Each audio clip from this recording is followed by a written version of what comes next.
小蝙蝠和朋友们68修理漏洞。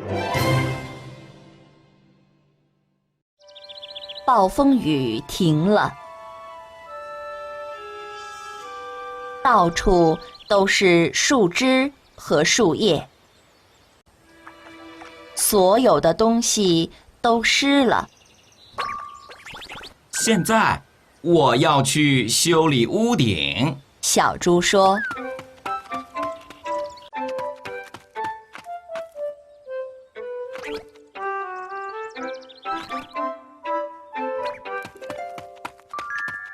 小猪找到了一个铁锤，钉子在高处，小猪伸手去拿，锤子滑落了。哎呦！小猪大叫。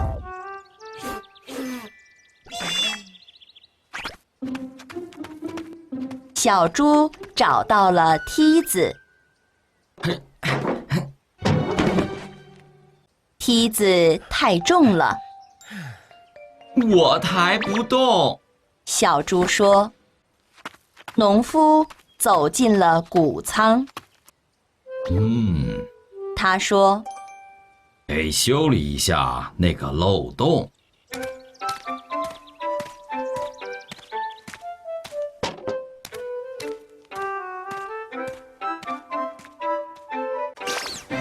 农夫开始修理屋顶，小猪很难过。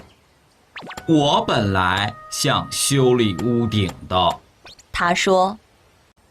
小狗跑进谷仓，它看起来并不开心。发生什么事了？小奶牛问。小红鸟有麻烦了。小狗说。它的树被风吹倒了。